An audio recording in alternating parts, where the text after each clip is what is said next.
उत्तर प्रदेश के चुनावी रण की बिसात समझने का वक्त है। आज यूपी में बीजेपी के मोर्चे पर गृह मंत्री अमित शाह थे, कांग्रेस की तरफ से प्रियंका गांधी थी, समाजवादी पार्टी की कमान अखिलेश यादव ने संभाल रखी थी। अमित शाह और प्रियंका गांधी दोनों ही पश्चिमी यूपी के रण में उतरे थे। सीटों के लिहाज से ये यूपी का सबसे बड़ा इलाका है। 2017 और 2019 में बीजेपी को ताज पहनाने में इस इलाके की बड़ी भूमिका रही, लेकिन किसान आंदोलन ने इस इलाके को लेकर बीजेपी का सिरदर्द बढ़ा दिया है। विरोधी भी बीजेपी की कमजोरी को हथियार बना रहे हैं और इसीलिए पश्चिमी यूपी की कमान अमित शाह ने अपने हाथों में ले ली है, जिनकी सधी हुई रणनीति से पिछले 2 चुनावों में पश्चिमी यूपी की में जो कमल है वो खिल पाया है। किसान आंदोलन, एसपी-आरएलडी गठबंधन से बदले हालात, ये चक्रव्यूह जो बन रहा है उसे कैसे अमित शाह निपटेंगे, अब अगली रिपोर्ट यही समझाती हुई।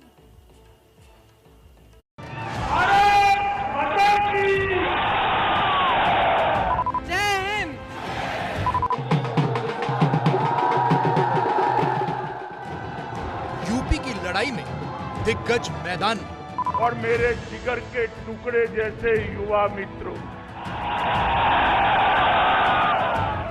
आपने पीतल नगरी बनाई, ये सरकार सिर्फ अंधेर नगरी बनाती है।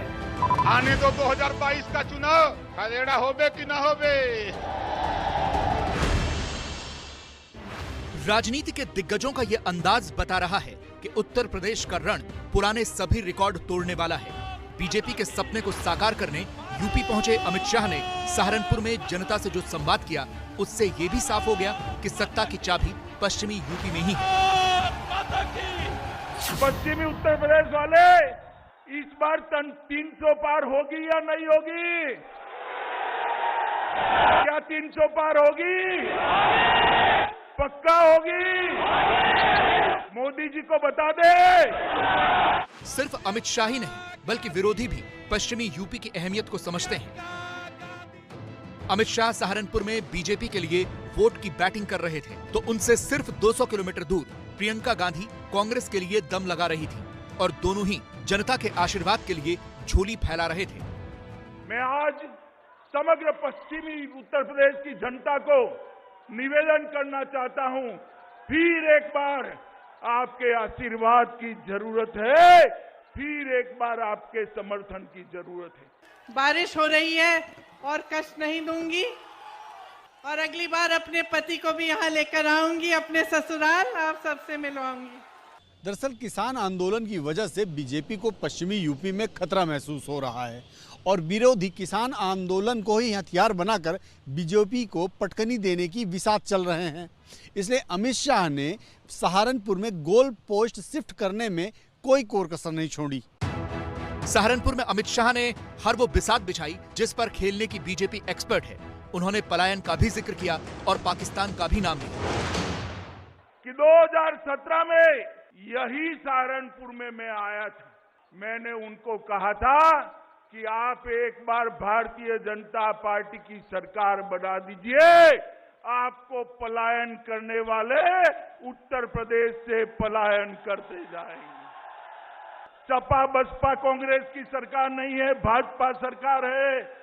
एयर स्ट्राइक और सर्जिकल स्ट्राइक कर पाकिस्तान के घर में घुसकर जवाब देने का काम नरेंद्र मोदी जी ने किया। चुनाव यूपी का और बीजेपी के सामने सबसे बड़े दावेदार के तौर पर अखिलेश खड़े हैं। इसलिए अमित शाह ने जब राम मंदिर का मुद्दा उठाया तो अखिलेश का नाम भी लेने से नहीं चूके। ताना लगाया था वही मंदिर बनाएंगे मगर तिथि नहीं बताएंगे। अखिलेश बाबू देख लीजिए, प्रधानमंत्री जी ने आज अयोध्या में आसमान को छूने वाला राम मंदिर के निर्माण का काम किया। बीजेपी को ये सभी मुद्दे सूट करते हैं, लेकिन पश्चिमी यूपी के बिसात किसानों के बिना जीत पाना नामुमकिन है, जो बीजेपी से नाराज माने जा रहे हैं। अब बीजेपी उन्हें मना रही है तो विपक्ष इस गुस्से को हवा दे रहा है। पश्चिमी उत्तर प्रदेश के अंदर गन्ना मिलों को बंद कर अपने चट्टो बट्टों को बेचने का बड़ा षड्यंत्र चलता था। इसकी सीबीआई इंक्वायरी चल रही है।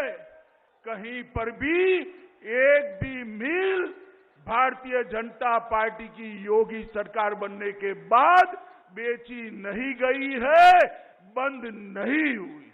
अब तक 90% किसानों का गन्ने का भुगतान करने का काम हो चुका है। आप ही को मालूम है कि गन्ना का कितना आपको भुगतान मिला। अभी भी 4000 करोड़ का भुगतान बचा है। एक हवाई जहाज जिसमें सिर्फ नरेंद्र मोदी जी बैठ के घूमते हैं 8000 करोड़ का है। आपका पूरा गन्ना का भुगतान 4000 करोड़ का है। संसद के सुंदरीकरण में ये लोग 20,000 करोड़ खर्च सकते हैं, आपके लिए कुछ नहीं दे सकते। पश्चिमी यूपी में बीजेपी को विपक्ष का वार ही परेशान नहीं कर रहा।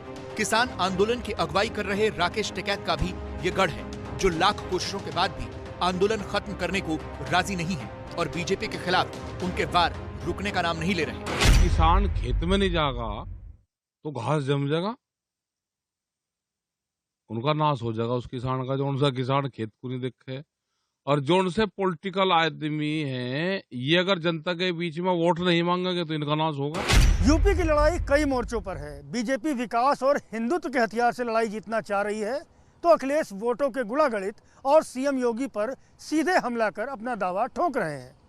लेकिन प्रियंका ने भी पूरा दमखम लगाया हुआ है और राजनीति में दो मजबूत खिलाड़ियों की लड़ाई में कई बार कमजोर ही किंग मेकर बन जाता है।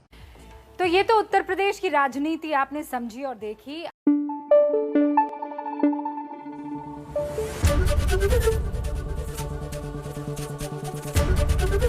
एबीपी न्यूज आपको रखे आगे।